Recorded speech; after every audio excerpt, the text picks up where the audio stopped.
In today's video, I'm going to teach you how to insert a Jira issue into a Confluence page. If you use Confluence for documentation and Jira for tracking work, bringing a live Jira issue into your Confluence page is a great way to keep everything in one place. Before we begin, make sure you can edit the Confluence page and that you have permission to view the Jira issue you plan to show. With that in place, let's walk through the process step by step. First, open the Confluence page where you want the Jira issue to appear. Navigate to the exact page and scroll to the section where the issue should live so you're ready to drop it in the right spot. Next, click Edit. This switches the page into editing mode and places your cursor in the body of the page.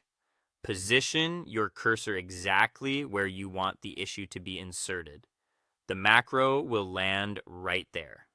Now type the / command by entering / followed by the word Jira, or simply paste the full link to the Jira issue. Typing the / command brings up the Confluence macro menu so you can quickly find the Jira issue macro. Pasting a valid Jira issue URL also works, and Confluence will recognize it and prepare to embed it.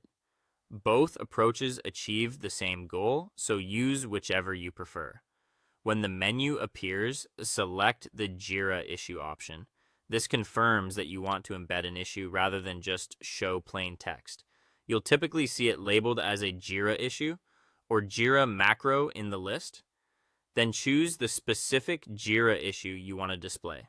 If you typed the / command, you can search by issue key or title, or pick from recent items. If you pasted a link, that link will be used to identify the exact issue. Take a moment to verify that the key and summary match what you expect, so you embed the correct item. Insert the issue into the page. Confluence will place a Jira issue block at your cursor. You'll see a compact card or table-like view that includes the issue key, summary, status, and other fields, depending on your configuration. Finally, publish the page and confirm the Jira issue appears correctly. After publishing, check that the issue renders as an interactive element, the status is accurate, and the link opens the issue in Jira. That's it. You've successfully embedded a Jira issue into your Confluence page, making your documentation more connected and up to date.